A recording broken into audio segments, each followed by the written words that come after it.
So I see attendees are coming in. There are about 38 so far. Welcome everyone. We'll wait a minute or two just for everyone to be able to connect to the webinar, and then we'll begin.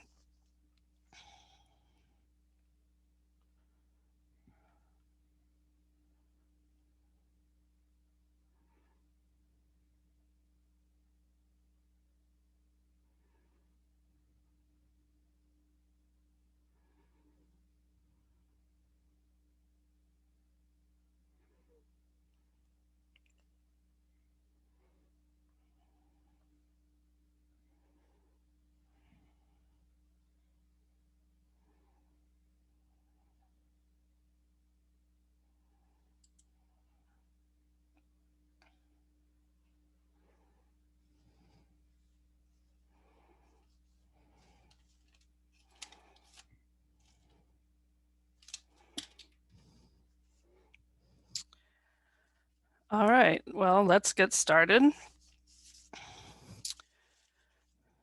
Good morning, afternoon, or evening to everyone, depending on where in the world you're connecting from. Welcome to our spring webinar. This webinar is sponsored by the Teaching Statistics in the Health Sciences section of the American Statistical Association. My name is Ann Brearley, and I'm the current section chair. I'd like to welcome you all.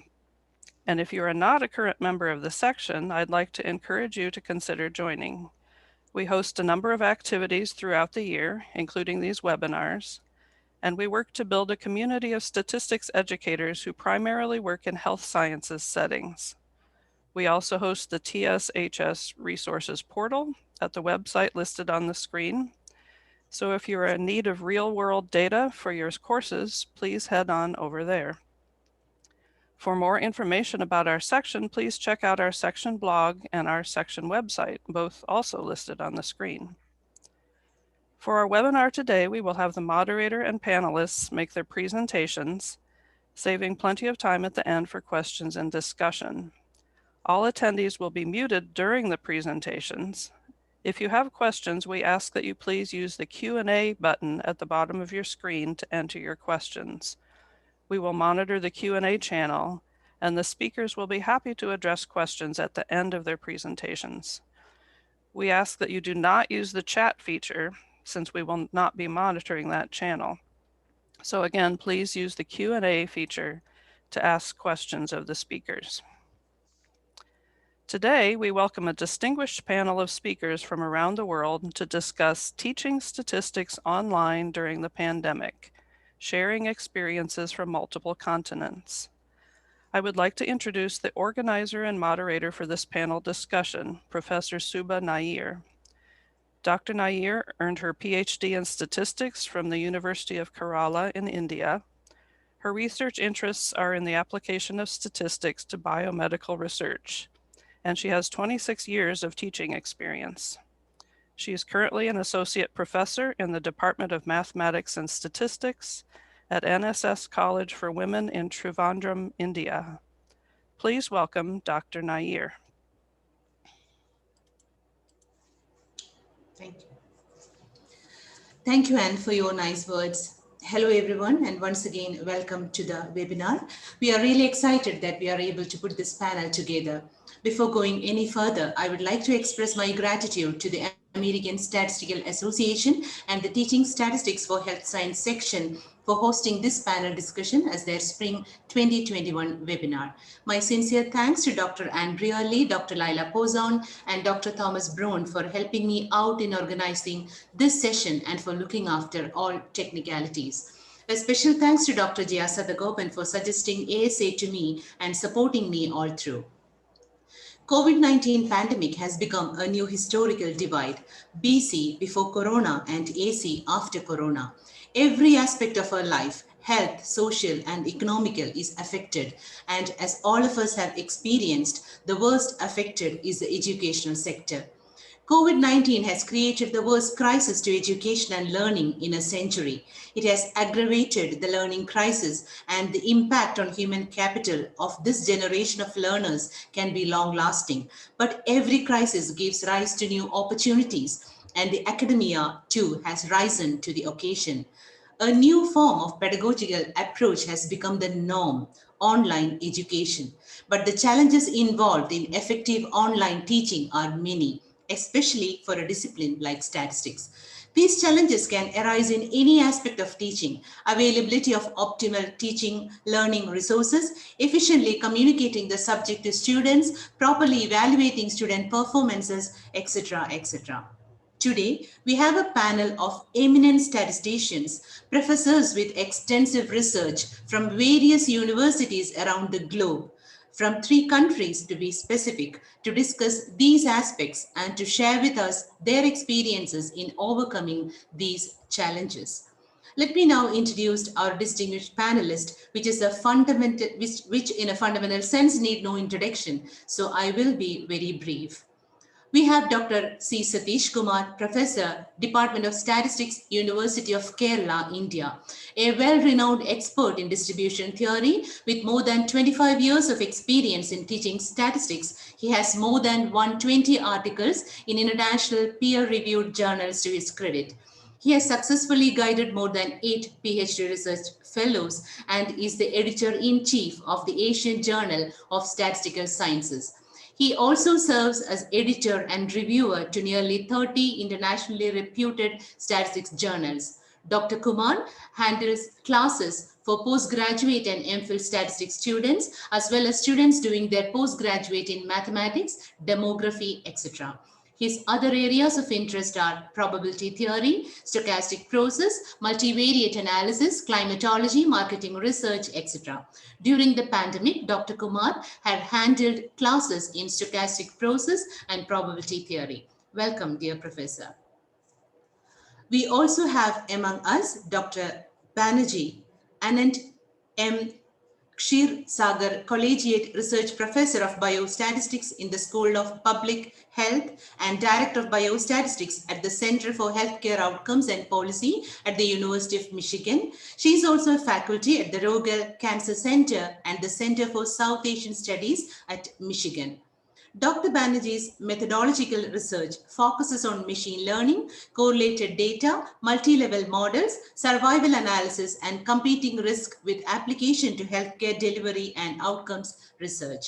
She studies fundamental issues related to disease prognostication, optimal quality and equitable care delivery, and disparities in healthcare outcomes using large-scale disease registries and administrative claims data.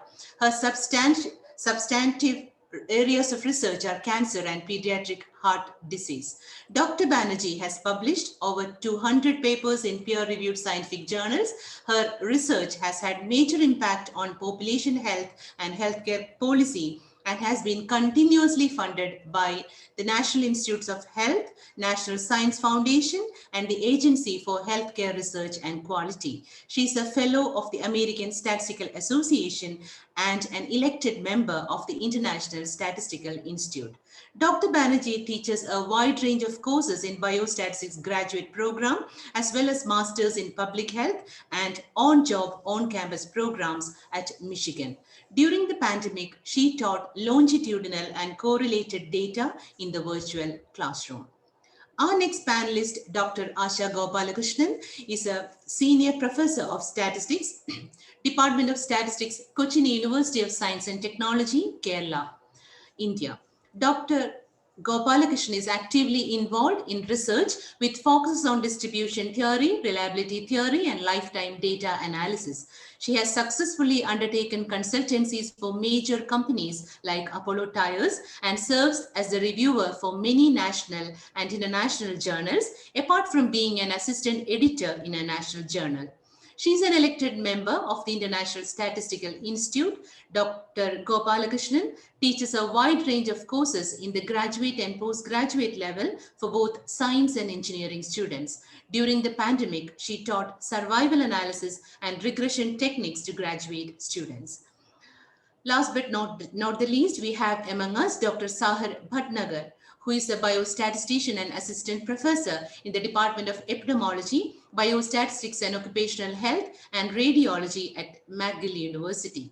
His work focuses on developing statistical methods for analyzing high dimensional data in genomics and radiomics. He is a proponent of open source software and has authored several R packages which have been downloaded over 100,000 times according to official CRAN logs. He enjoys working on multidisciplinary teams and has active collaborations with epidemiologists, colorectal surgeons, radiologists, and human geneticists. His modus operandi is that bio comes before statistics in the word biostatistics. That is, the biological question drives his methodological contributions. I don't think we could have a better qualified panel to address the subject at hand. And a very big thank you to each and every one of you to have taken your time out of your day to come together and share with us your experiences. Welcoming all of you once again. Without wasting any more time, let us get started. Dr. Banerjee, I would like to address the first question to you. As an academician, handling classes in various capacities in a number of institutions and dealing with various student groups, will you please share with us your experience on what resources you felt that you needed to adjust to teaching statistics through a virtual classroom? Thank you, Subha, Dr. Nair, and Dr. Brearley for organizing this webinar. So I would like to share my experience of teaching during the pandemic. As a matter of fact, during the pandemic, the course that I was teaching was a part of our on-job, on-campus program at Michigan. You mentioned that briefly while introducing me. The program, the target audience in this program are full-time practicing clinicians and health science researchers. So somewhat of a non-traditional audience as well as a non-traditional format. I was teaching longitudinal and correlated data in the virtual classroom, and this is not a regular semester course. It meets 1 weekend a month, meaning from Thursday to Sunday, and typically I was teaching 4 to 6 hours for each session. And the bulk of the course was on linear mixed models. And just to give you kind of a sort of an essence of the audience, as I mentioned, these are all full-time practicing clinicians and health science researchers. They're very high achievers in their respective fields, but in terms of their quantitative level, they're not very quantitatively prepared. So the mixed models is already a hard course for them. And in the absence of face-to-face interaction, I thought that it was definitely a very hard learning experience, both from the perspective of the learners as well as from the perspective of the instructor. By end of the second session, I realized that things weren't going very well. I was teaching on Zoom, using the Zoom platform, and teaching using PowerPoint slides, but not having access to writing things on a whiteboard or a screen as I teach, I felt very, very handicapped, especially when communicating sort of non-trivial concepts. So the one big thing that I did, and I did it fairly quickly by the end of the second session, I introduced this new technology by the time the group met in the third month of the program, is to bring in a technology from the School of Public Health Computing Services. So I asked them and what kind of writing support they could provide. And I brought in a touch sensitive monitor with a stylus, which allowed me to write directly on the screen. So that I felt significantly enhanced sort of my ability to give the feel of a whiteboard, sort of like, a real classroom feeling. And students benefited from that aspect, because I could sort of write, scribble, and emphasize concepts, and maybe bring back fundamental concepts that they had learned while discussing, like, something like random effects. The other thing that I did was, it was hard to request everyone to turn on their videos. Most students did not have their videos on, and I made requests, but and I even mentioned that it provides better optics. But then at the end, I sort of introduced a system where I was giving pop-up quizzes, and sort of bringing in slides that were blank, and I asked people to fill in materials in the slides, so that in a way forced them to turn on their videos. And from the instructor's perspective, it brought the sense of like a face-to-face, eye-to-eye interaction. I also paused frequently to check Zoom's chat for questions, and I allowed a lot of room for discussions, interaction. Then I paused, took a break for 10 minutes, roughly for every 1.5 hours. Remember, this is a different kind of format. I was teaching really long lectures, like 4 to 6 hours at a stretch. So I had to give break. And during the break, I allowed students to ask me questions, on the concepts they heard or learned, or even like things that typically they thought was outside the content of the course, but ideas that they carried from prior courses that could reinforce the learning in this course. I also arranged individual one-on-one Zoom sessions, more like office hours,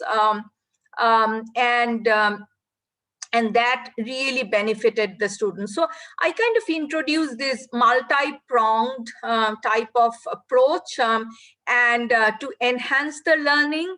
And I felt that, sort of adding that different layers of interaction through the chat, through individual coffee hour like Zoom sessions, and then the writing technology that allowed me to give the sense of a whiteboard in the classroom.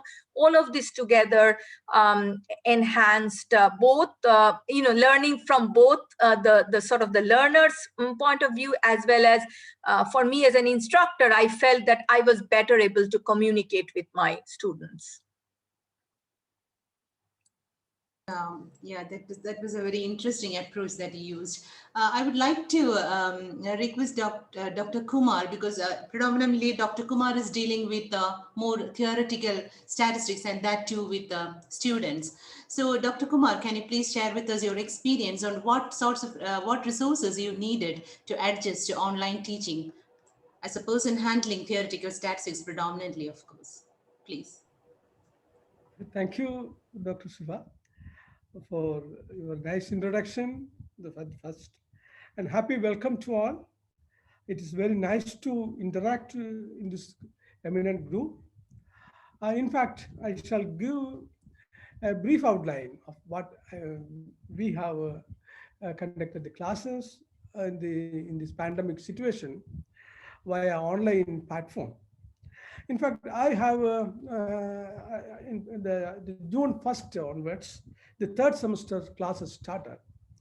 And by May last week, I have formed some or created some WhatsApp groups with our students, and thereby started some initial discussions.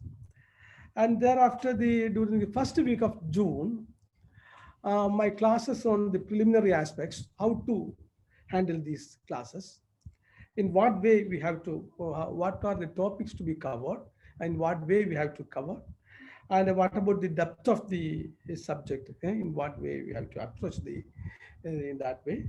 And along with this, that time, I have prepared some videos to handle the classes. And these videos I have shared among the students, and requested them to go through the video according to their convenience. And thereafter, in the classrooms, we have in fact, we utilized the Google Meet platform, in which we have arranged some interactive sessions, discussions like that. uh, After viewing that videos, they have to interact. Each one, the students have to interact with each other. And as a mediator, also behaving like a mediator, and adding some additional topic points in that way.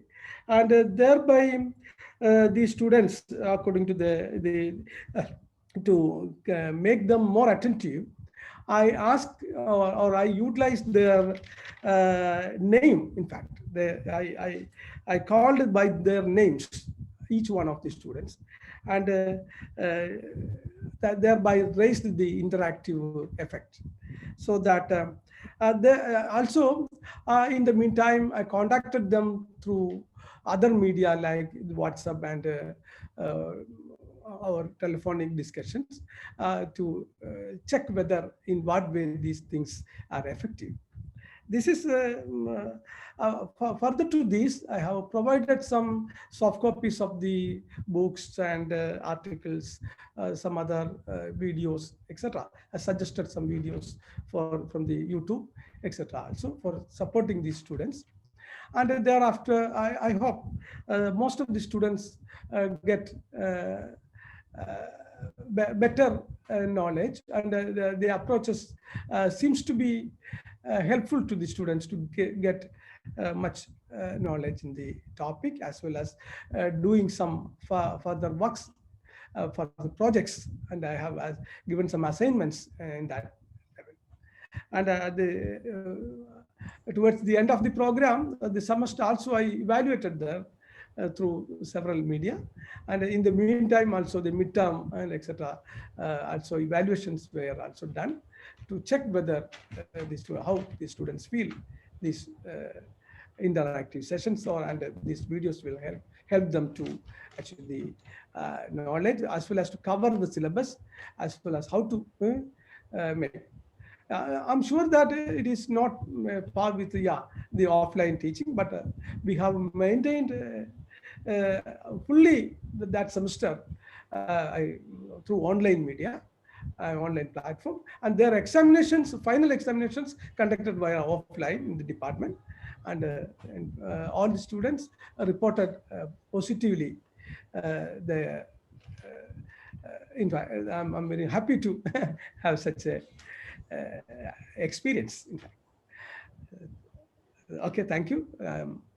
Just concluding, yeah. Yeah, thank you, Dr. Kumar. Dr. Gopalakrishnan, will you please give your thoughts on this topic? What was your experience in this topic? Good day, all of you. And thank you, Subha and Dr. Bererli, for this invitation to share my experience. This pandemic came as a big jolt to all of us. Initially, we didn't know what to do. So in India, the lockdown started somewhere around late February, early March. And I teach for regular students, and we were almost in the fag end of our semester. So most of the theoretical part were discussed, and I was handling the survival analysis paper for regular postgraduate students. And when this pandemic came, we didn't know what to do, but I used to do a blended teaching. Initially, we had this blended teaching. So we were all there in the Google Classroom, but not very active. Just a few questions we would pose, and that was not taken very seriously. So 1 week and all, we sat, almost a month or so, we sat like in bliss doing nothing. Everything was shut down and we were taking a vacation, it was a stress buster for us. But later on, then when the exams and we started moving on, the university also jumped to an adopt and adapt mode. So they just subscribed for the Google Professional, and we could now meet in Google Meet for a long time. And also we had the Moodle set up in our university, Moodle courses. But immediately, nothing could just switch over. When we, from the conventional teaching, when you go to online teaching, the transition was a little slow. At the same time, we caught up. And the main hindrance we found was that it could never substitute the classroom teaching because we were not equipped. The whole thing was taken by surprise. We were taken by surprise. So everybody was like stuck at their homes, and we didn't have the infrastructure, at home. In the university, yes, we might. And as Dr. Banerjee said, I never had the stylus or the touch screen or any writing interface, where I could take a class. So immediately, we had to, whatever board I had put the board up on my wall, and then you put the camera there, and then I would handle the situation by like teaching them in the usual conventional board through the camera. But somehow that eye contact, the eye contact, the facial expressions, the subtle nuances where we nurture a student, that was lost. And the videos were never on. Well, that was not because the students didn't want them on, because they could not afford to keep it on. Data in India is very costly, connections are very weak. So these problems were there, and nobody was prepared for this, right? Some people were in very remote areas, and I had to call out, like you say, hello, hello, are you there? And I never insisted they be there, because I knew they were also going through a very bad time. They were feeling bad. um, I mean, I was also not feeling good sitting and talking to a muted computer. So I requested them, please put your photographs as your icon. I didn't fancy, talking to a computer. Now I think I'm used to. I can talk to chairs, buses, anything I want. No, that looks like no. But now I tell them, I just want to see you. Just don't on your videos, but keep your photographs. At least I talk to your photographs, and I come to know about it. So the first part of it went very nicely. It went like a blended teaching, because they had already got all the theory, and I would like put them to groups and give them small textbook problems. The textbook was available online. Many of my notes were there as soft copy, so I would like make it a presentation, and we could manage the first part, which went very well, in fact. But when we proceeded and moved on to the second semester course, it was fully offline, and and by then I had got myself I scribe, and I started scribbling it on the screen. But somehow, uh, more than the knowledge transfer, I don't know how effective the knowledge transfer was. Um, I have been a little light on my students, a little more comforting on them. Um, and I think things will be back to normal. I would always prefer blended teaching, but we made the maximum of it, even examinations. My examinations, what I did was I would give them small projects, homework. I say, don't bother about like writing without anybody looking or referring. Refer whatever you want to, do your work and present it. So they would then, take their time, do the work and present it, and I would assess that. And that is how I would use to like to assess the students. Now we are used to it. We are going along the whole thing. I think we have adapted to it, but I'm not ready to adopt it. Okay. Thank you, Dr. Gopalakrishnan. I think your answer takes me directly to my next question, which I would like to start from you itself, Dr. Gopalakrishnan. Actually, what did your students have in order to attend these classes, these virtual classes? What resources did your students have in order to attend to this sudden change? Yeah. As I told you, this took us unaware, right? And I don't know about. I don't know if others are aware. The participants are aware. In this part of the world, I mean, everybody has a mobile phone, but we have the bare minimum use of mobile phone. Uh, you might use a WhatsApp, or as sometimes in a family only one person would have a smartphone. It's And 8 o'clock. and everybody shares the WhatsApp, so that all happens. And when you were taken unaware, all the students were asked to vacate their hostels and go back home. When they went back home, many of them didn't have connectivity, and that happens over here. Though people staying in hilly areas, they didn't have connectivity. And I know few students who didn't have the financial capability to get a mobile phone for themselves. And the sad part of it, I now realize, is that many of them do it on mobile phones. I didn't know that. They do an R programming on a phone. They don't have a computer at home. So I always take a compassionate look at my students. I don't insist they learn. They need to overcome this. That's it. And that itself is passing an examination on its own. So I know a student who had to move to the friend's house and then take her exams there. So, and even now I'm losing few students. I see they are not responding. They would just be there, but they don't respond. And not that they are not trying. The ambience of a classroom is missing. The ambience of a university is missing. Home is never a conducive place for work. And that is one thing that COVID has taught us. We need to run away from home to work. Those problems definitely are there. The infrastructure problem is definitely there. But the university has supported a lot. They immediately procured, subscribed to Coursera, and any student or any faculty could take any course in Coursera. So we had an advantage on that. We never had to waste our time. Anybody who had this infrastructure at home, they could do that. And then some of them did eventually procure whatever they want. And now the government also, in this part, the government also had come in, stepped in to help the students. They started not the statistics class, but many classes were school and all. Many classes came through the television. They had a channel for regular classes, but we didn't have anything like that. We had to uh, adjust and teach, sometimes give a blind eye to whatever they didn't have. And we are pulling on in that way, in that manner. The students did find it difficult.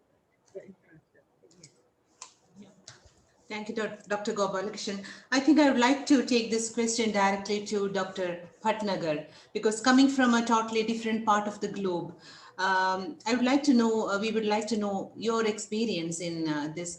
What resources did your students have in order to attend their statistics classes through the virtual platform?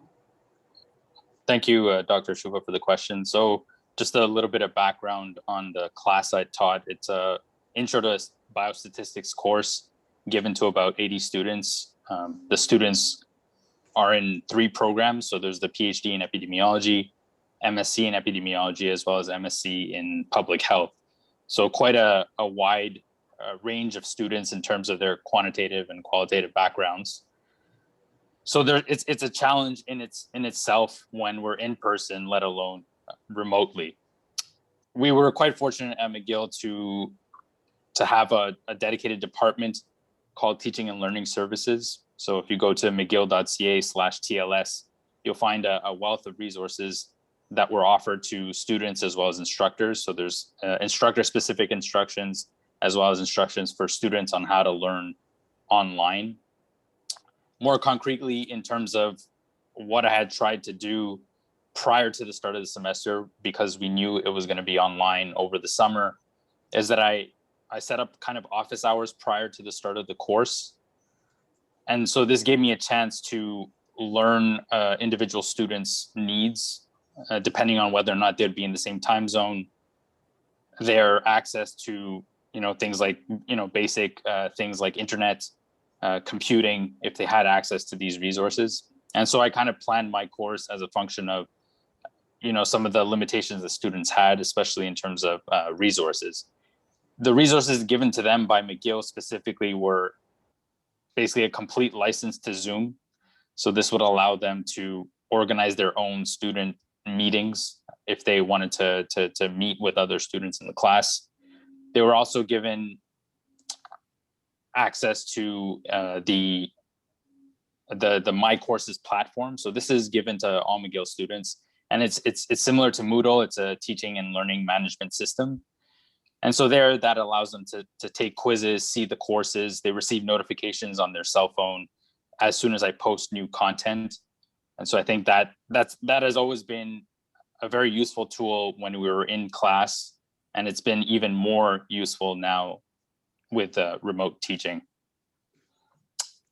And I guess the other, in terms of resources, I would say on my end, I was able to secure basically like a tablet where I could write down notes, take equations, things like that are required for a statistics course, which I think helped, as Dr. Banerjee mentioned as well. Okay, thank you, Dr. Bhatnagar. Dr. Kumar, please share your experience on how your students, what all resources did they have to meet the challenge?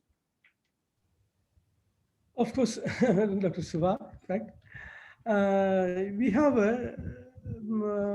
since I'm teaching my students mostly in the postgraduate level students, they have most of the students have the laptops and either smartphones, etc. But some very few students lack this facility, and thereby we in other departments also this situation comes, and our students. We discuss this matter among our teaching faculties in the university, and we have taken some initiative to sponsor to some students some mobiles, smartphones, or some laptop like that, tab, mini tab, such facilities we have provided from our university faculty. Get to jointly did some such works. But the main problem what we in my classes I faced is the low connectivity in certain areas of the students. Certain localities there's a low connectivity was there, and they have to in certain some timing also there's problem. So I have adjusted with such students for separate sessions were arranged for such students in the evening time in some times they have a get connectivity, and also some students go to their relatives' house and some other friends' houses, etc., to get connectivity in that. And also another, while I'm sharing these videos, some students have the network, downloading the more size. So I have taken more time to compress the videos and send the videos, the links of those or shared those links, having the low size videos in that way. Such things we have done elaborately and thereafter all my video classes I have done in that way. In the interactive sessions also this low connectivity affected some student while asking some particular student suddenly the network goes and that situations arises. But we managed it to some extent, and we are happy with to come up with a better conclusion in that aspect. Thanks, Dr. Kumar. I think I'll direct the next question again to you, sir, because you are again a person dealing more with theoretical statistics. So statistics is a subject having many complicated theoretical concepts. So what were there specific statistical areas that were more difficult to teach in a virtual environment? Yeah, of course. In fact, while tackling the theoretical concepts, especially the abstract notions, etc., while communicating those things or deriving a large theorems, for example, a renewal limit theorem or otherwise some Sun limit theorems in the probability theory, or in stochastic process some limit theorems while deriving such theorems, etc. These their abstractness is highly high, and in such cases, these types of online classes are mostly failure. But what I managed through these videos and thereby the interactive sessions, taking more time to interact with the students, managed it to some extent. But there are, in statistics, so topics like statistics and mathematics, surely the offline teaching is better.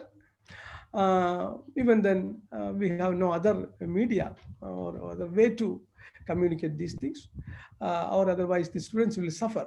So we have taken more pain or more efforts to step by step descriptions were arranged, were prepared through our interactive videos, as well as in the interactive sessions we have discussions were arranged, and also several other discussions also initiated among the students.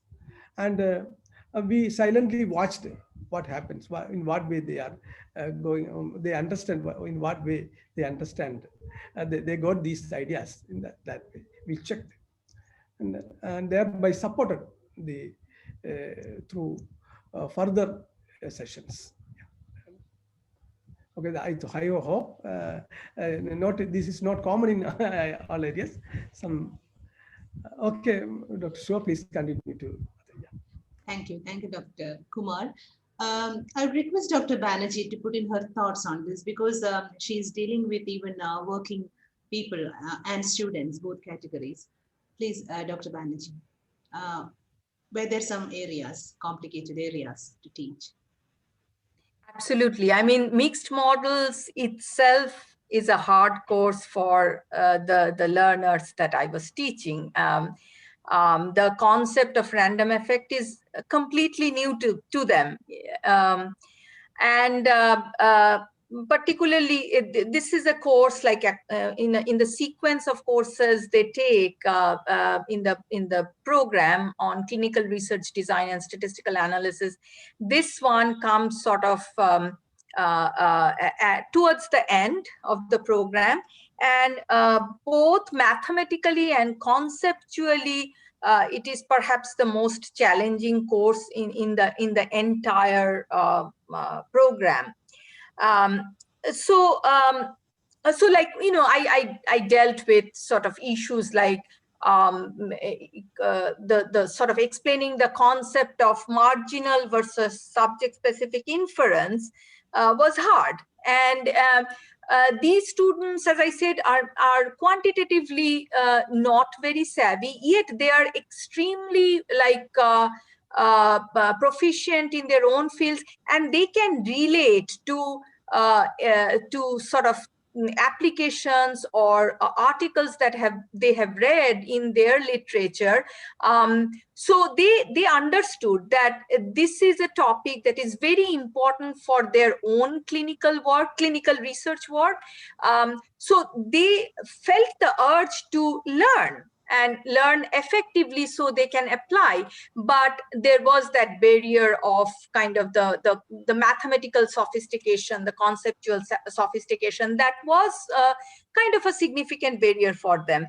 I still remember I spent almost like, you know, like a whole 2 hours contrasting between generalized estimating equations versus generalized linear mixed models for discrete longitudinal data. So I did a lot of case studies. I brought in case studies where, you know, kind of I tried to ground the concepts through the case studies that they can relate to better. So they were always asking, like, you know, for me as a clinician, which one do I care about? Which kind of inference do I care about? So, so as I said, that I tried to engage and use the chat, the interaction very widely.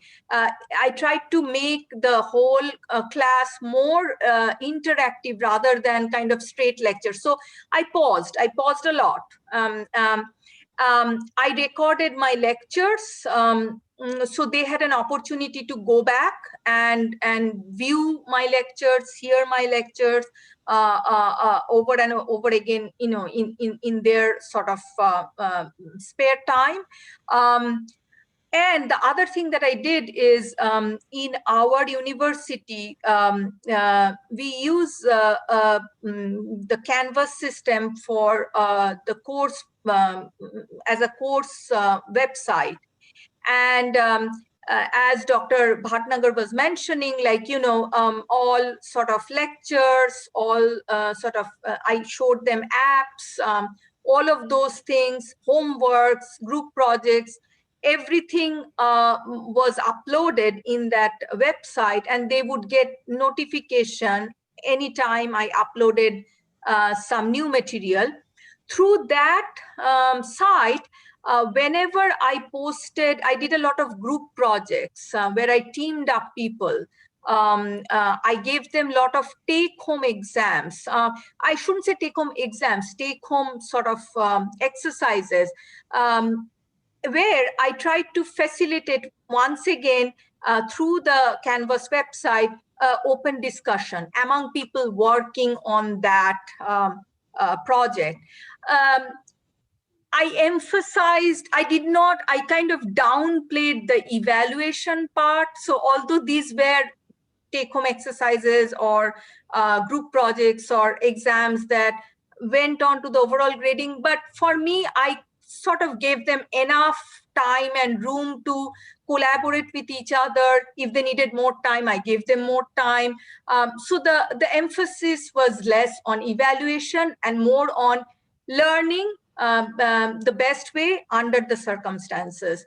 And Dr. Gopal Krishnan had mentioned, I also took that my philosophy was, these are really hard times, extenuating circumstances, and I wanted to be compassionate, and I was,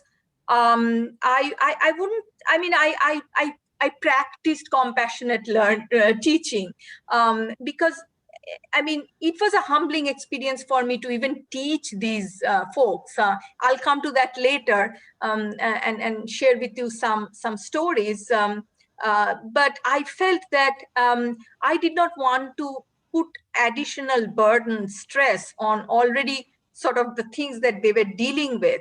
And as I said, the course itself was hard for them conceptually. So I tried to make it more of a sort of a happy, under the circumstances, learning experience, and take away the stress of evaluation. So that was, lots of case studies, lots of group work, where they could collaborate and interact, and lots of pauses where we interacted, and chatted as a group, rather than me lecturing straight all the way through. Because I felt that, just one other thing, I felt that the not having any eye contact, no face-to-face interaction was a significant loss. I look at expression on my students' faces, and I can sense, with all the years of experience, that, what they're reacting to, and what, I lost people. And not having that was a significant hindrance. Yeah, that is true. I would like to ask Dr. Bhatnagar to give his opinion on what topics or what theoretical concepts did you find more difficult to teach in the virtual platform? Yeah, I think because I was teaching a more health-focused group. We had much less theoretical concepts, so I would say it was less of an issue for me. I think I would echo simply what Dr. Banerjee said, is the biggest challenge was the facial expressions. So not being able to sense whether students were getting a concept was more of a challenge than the theoretical aspects. I mean, concretely, you know, the hard topics in my course are once we get to the essential limit theorem, but we're not proving it. And then when we talk about regression, we're not proving it. Like there's no proofs in there. We're not talking about maximum likelihood or anything like that. So that was less of a challenge. And of course it helps when you have access to a tablet to write down the equations. But that's the problem, is that you're writing down things and you don't see the reaction of anybody. And I think that was the biggest challenge for me. Thank you, Dr. Buckner. I would like to come back to Dr. Banerjee. Actually, you are teaching students from various disciplines. Did you witness students from different disciplines learning differently in this online mode? Like medical students having more difficulty or less difficulty in learning statistics through a virtual platform when compared to students from some other disciplines? Was there a difference in the way students reacted to the classes? So, you know, I did not teach our graduate students during this this time. My online teaching experience has been with the group that I was talking about. But, you know, my from hearing from my colleagues who were teaching in our graduate program, you know, there were, learning in general was hard, no matter what the sort of audience, what the level was. For me, most of my students were frontline healthcare workers. Several of my students were in real time taking care of COVID patients in ICU. So there was tremendous demands on their clinical time, their social, family time. And a few people thought of quitting the program, frankly speaking. And as I was mentioning, that for me, it was a very humbling experience to be teaching to these folks during the pandemic, because I distinctly remember, like, when I made requests to turn video on initially, and only a few people were sort of doing that. And as Dr. Gopal Krishnan mentioned, yeah, like, you know, as she realized later on that maybe students don't have the resources, they don't have, data is expensive in India, so they couldn't turn the video on. Similarly, in my setting, what I realized is that, like, I'm going to share this with you all. There was a time when a student actually did turn her video on, and later on she told me that she was hesitant because during the sort of the initial phase of the pandemic, when there were a lot of uncertainty as to when they would be called for clinical duties. There was, like, during class, she would be packing her bags because she didn't know whether she would be called in for, you know, for basically sort of going on the front line. So it was, for me, like I said, it was a very humbling experience. And I, in fact, I stressed the importance, and I acknowledged repeatedly that I understood and I was deeply respectful of, you know, sort of their contribution. And they were like, I said that, you know, you are keeping us safe. So let me do whatever I can for you. Several of them told me that coming to the class was a good diversion for them. So I took a very compassionate type of approach. I did not want to add to their stress. I wanted them to learn.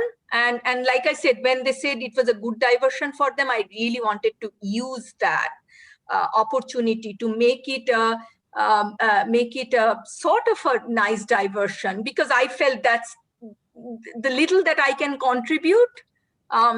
I can at least keep their mental sort of frame of mind in a less stressed sort of place.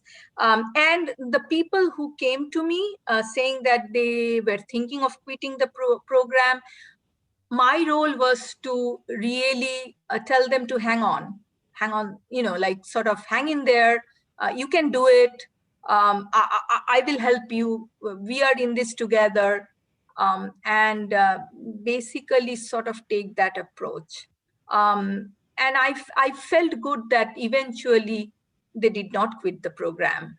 They stayed on. But really, there were many occasions when these folks came to me and like almost broke down, saying that, um, what a toll it has been for them. Thank you, Dr. Banerjee. Dr. Bhatnagar, being a professor in biostatistics and epidemiology, so how was your experience? Did you witness a difference in the way students learned during the online process? Different disciplines, students from different disciplines, did they have different learning experience? Yeah, I think definitely, again, because given the wide range of backgrounds of students that I teach in my course, it's natural that different students respond differently to statistics. It's not everybody's favorite subject, as I'm sure all of you know. And so definitely, I think this was just magnified during the online teaching process. What I noticed in particularly was more though students that weren't here locally. So I think for whatever reason, I think not being able to interact with your peers was a big challenge for the students that were international and weren't able to come to Montreal to, even though they were learning online. I think being in the same city, being in the same time zone has some positive effects, some positive impact. Whereas if you're, in your own country, kind of isolated, not being able to talk to your peers was a big challenge. To counter that, what I tried to do was hold office hours at early on in the morning to deal with students that are in Asia and Africa and different time zones from here.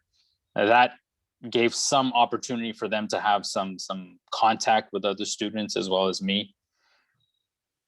In terms of background, though, I would say that that was less of an issue. I would say that the biggest issue for me was dealing with students who were in different parts of the world. Some of them, again, as other professors have mentioned, access to internet, having a stable connection. These are all common problems that occurred and that they had to face. And we had, which is why we had to record all our videos. There was also a decision to be made, and I'd like to maybe hear what other professors did between synchronous and asynchronous learning. And so I had decided to do synchronous because the majority of my students were here locally.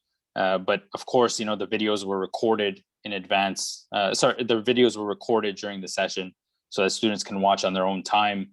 And also, depending on the time of the day, some students had better connection, so they were able to watch it on their own, in their own time zone at their own comfort as well. And they could pause. One nice feature about the Zoom integrated into my courses is that it was closed captioned, so they would be able to read also what I was saying, and this happens automatically, and I found the translation quite good. Okay. Thank you, Dr. Bhatnagar.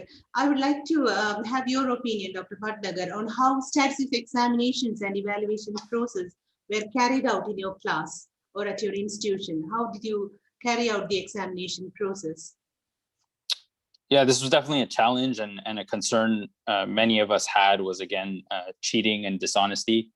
At the same time, you tried to balance that with being compassionate, as other panelists have mentioned. It's a difficult situation for everybody.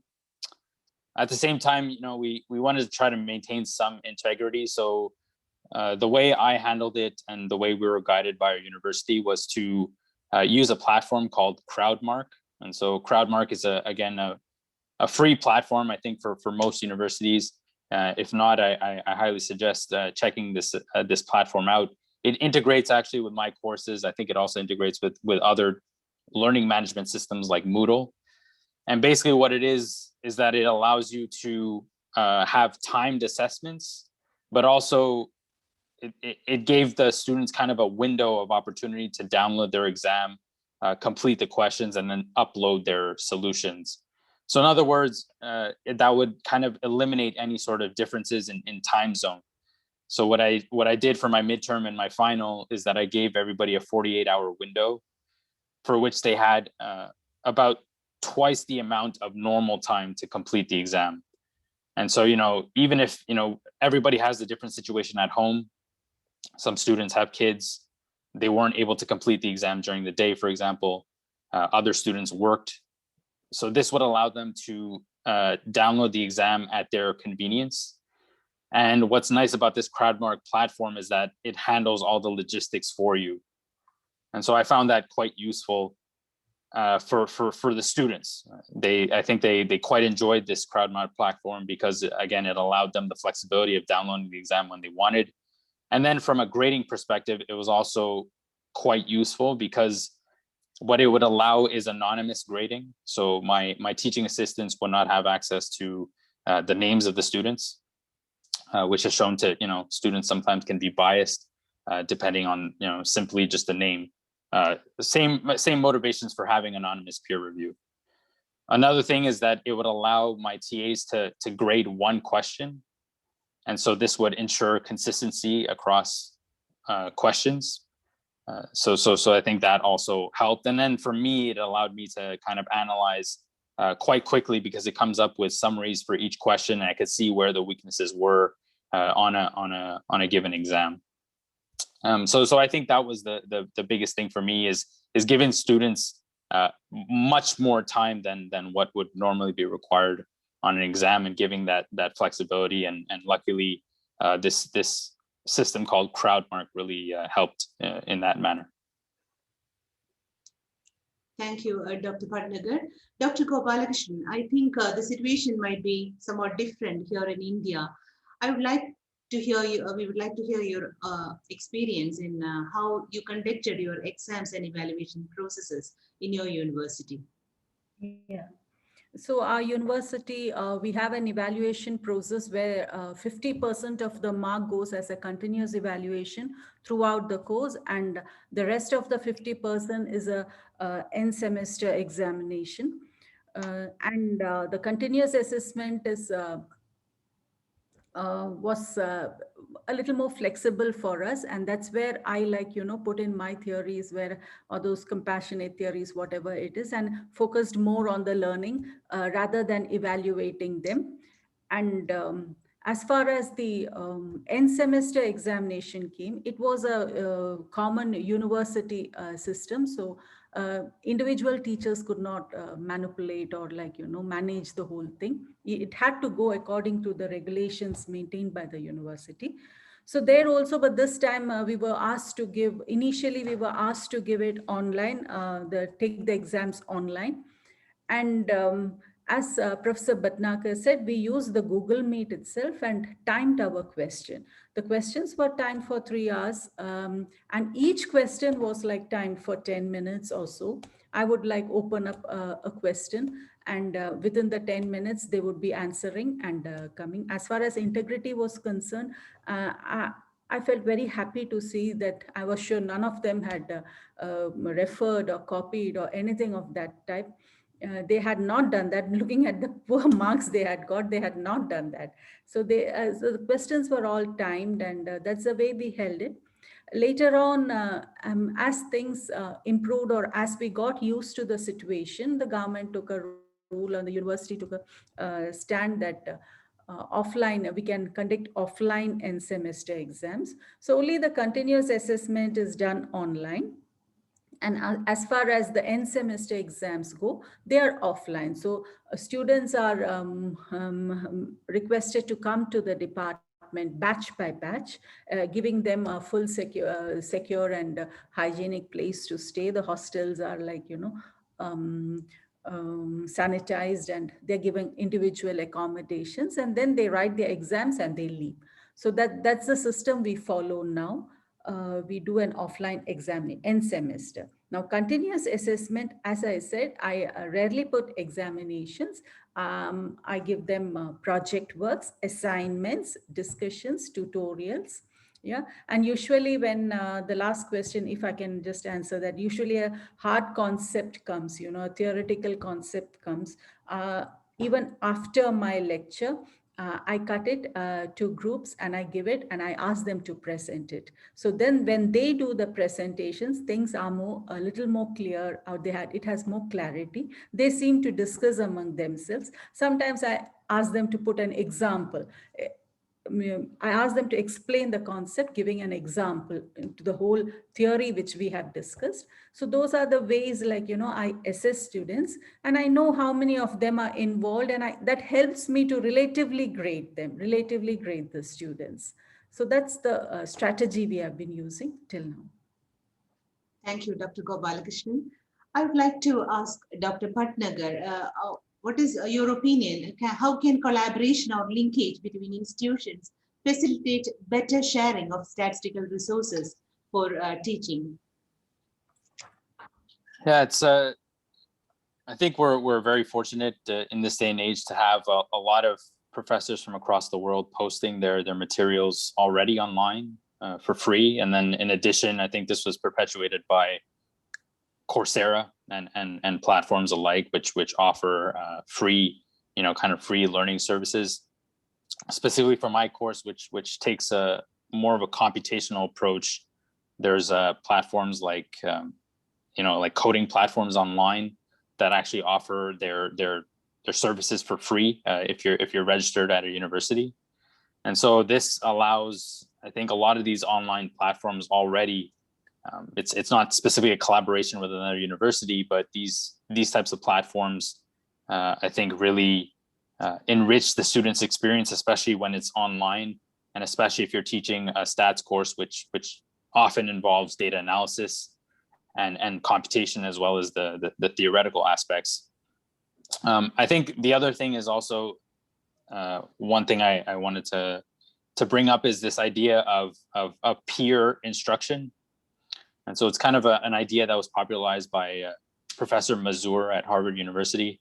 And so he's a very big proponent of students actually learning better from their peers than from their professors. And so there's a platform.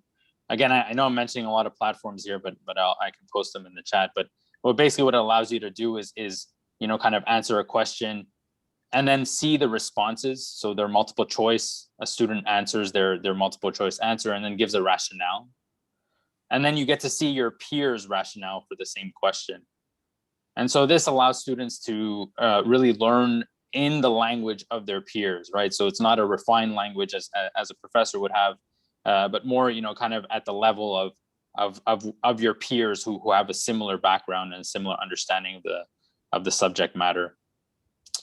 So I think, these learning from your peers is really a powerful tool. And in terms of collaboration with other institutions, I think, panels like this are excellent. So I'm learning so much already from other professors, seeing the issues they have and understanding how they dealt with the pandemic.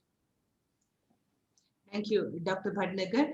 Dr. Kumar, we would like to hear your opinion on how can collaboration or linkage between institutions facilitate better sharing of statistical resources for teaching? How will it benefit teaching? In fact, we have certain collaborations in the respect of with regard to some lecture series, and some workshops were arranged, and through which some experts from the outside institutions also interact with the students. In fact, last year, even though it is pandemic, our department is a platinum jubilee year. We have conducted several programs in that connection, and in that connection, we have arranged a certain lecture series utilizing some professors from the outside universities from different parts of the globe. And also some materials also we have collected and distributed among the students. And such things are not much. We are not claiming more in that aspect. Okay, you see. Thank you, Dr. Kumar. I think we have come to the closing part of our discussion. The time is also coming up. So, Dr. Banerjee, do you have any closing statements or suggestions based on your experience this past 1 year of COVID? Well, we are all sort of hoping that we are kind of approaching the end of the tunnel, and but I think as a closing remark, I would like to say that what I learned from this experience, very unusual experience this past year, is that I'm going to sort of perhaps like use this lesson in the future as well. One is less is more. I did not chase, oh, I have to finish this amount of materials. I have to finish this syllabus. I stepped away from that, and I focused more on the sort of the in-depth learning and give enough space and enough room for interaction, exchange of ideas, discussion. So I am going to keep that in mind, that sometimes, or maybe most of the times, less is more. So I'm going to sort of keep that in mind.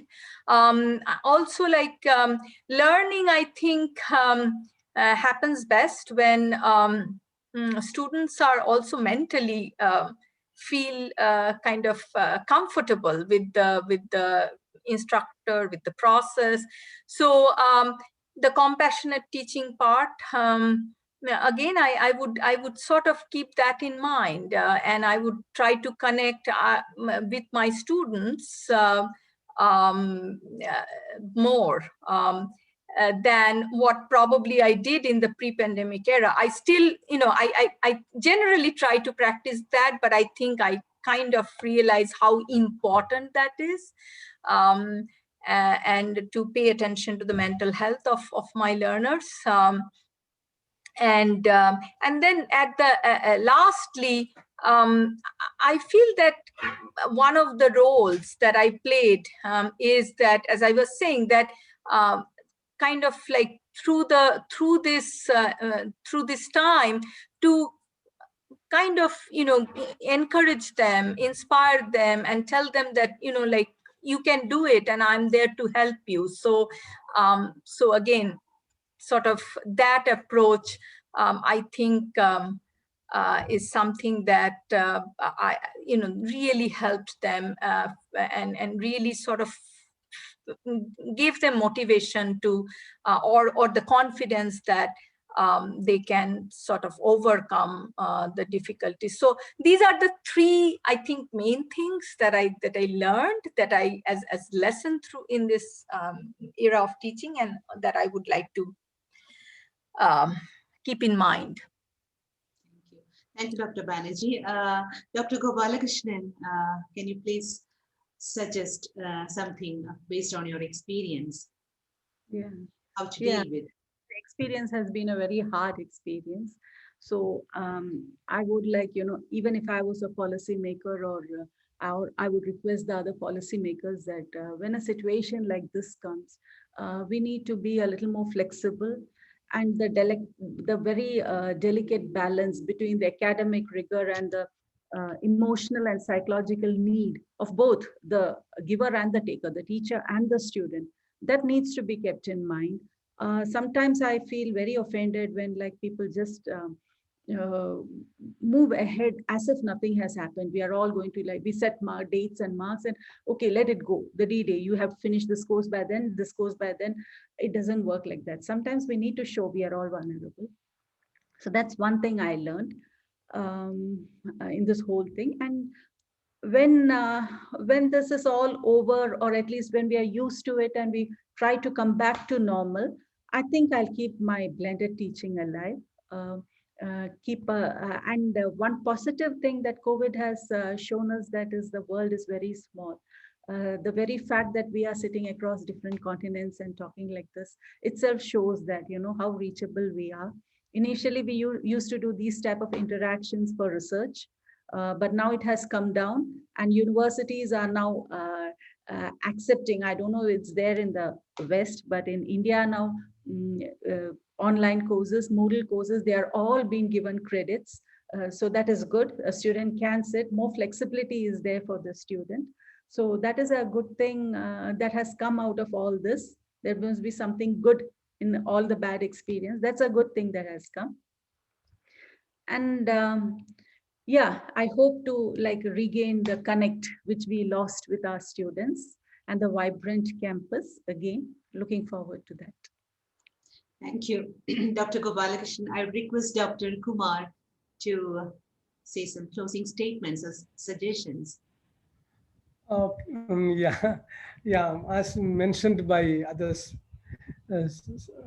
experts, in fact, the crucial problem I felt during that last 1 year period is this face-to-face contact and eye contact with the students missing, and we do not get the satisfaction of the teaching.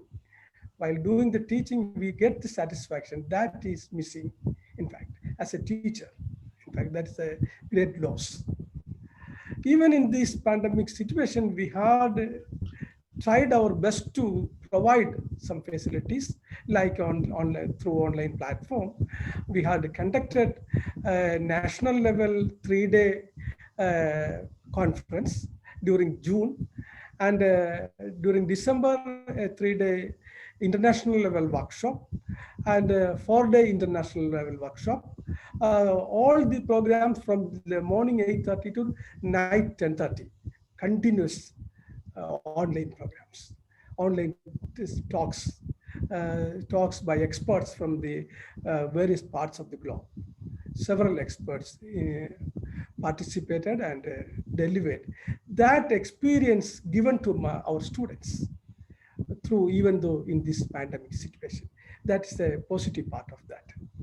Even at this moment itself, we are very lacking this eye contact, and the satisfaction, the missing satisfaction, etc., is there. Even this is my experience, and anyway, I'm not.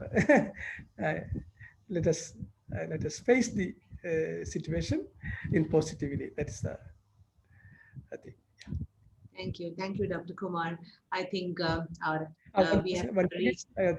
I utilize this occasion to thank our Dr. Professor Beerley for giving a chance to, even though if there is missing, please mention this. Mention for organizing this very fruitful and very, very attractive session, organizing this. She is in fact behind this program. I utilize this occasion to extend our gratitude to Professor Beerley. Thank you. Okay, Doctor. Yes, please. So our discussion has come to an end, and it was a wonderful experience. And I think now the time is for the question and answer session. So please, Dr. Poson. Thank you, and thank you everybody for some great conversation this morning. I've really enjoyed listening to all that you had to share. I would like to start with an open question, Dr. Nair. There was a question for the panel. The attendee writes, I am teaching undergraduates in an introduction statistics course. And when a student isn't prepared to answer questions and the next student isn't either, and so forth, do you have best practices to motivate students to prepare for class? So online seems to make it harder to motivate students to do that outside work, especially when we're talking about undergraduates. So Dr. Nair, do you feel there's someone who could take a start at that question? I think Dr. Gopalakrishnan can address this question because she was talking about compassion and how to manage students. So please, Dr. Gopalakrishnan. You're mute, doctor. Well, I'm compassionate, but I'm stern also. So when I face with this situation, what I usually tell them is tomorrow I'm going to ask questions based on these chapter, and this will be a part of your assessment. And the questions will be random. So that way I I pep them up, and then they're ready. The next day they are ready with at least they would have brushed up all that has been taught in class, and they would come and they would respond then once they know that it's a part of their assessment. So that's what I do. Okay. I think that is a very wise way to deal with hard students. So although I teach a different kind of audience, but one thing that I did was I kind of told them at the sort of beginning of the semester that I will sort of throw in surprise quizzes. And these are typically very short questions, but pretty much it kind of forced them to keep up to date with the material, because the surprise quizzes could be anything that I have taught or talked about. I also deliberately, during the lecture, I put in slides where I did half of the sort of the concept development, and maybe then I'm showing an example, and I throw in, okay, the interpretation of the odds ratio in this context, and I keep it blank. So that motivates people to offer answers. So and usually I don't stop with like one answer. I say, okay, somebody offers an answer, and I say, look, do you want to define on that? And then that motivates another person to talk. So I try to collect 3 or 4 answers and then discuss. So just to encourage a broader class participation.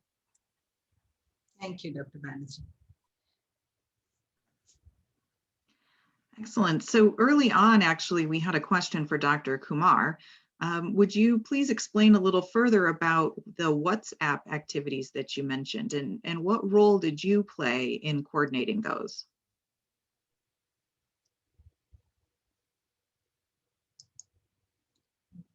Dr. Kumar? Yeah, through what she mentioned, I think through WhatsApp, that is, isn't it?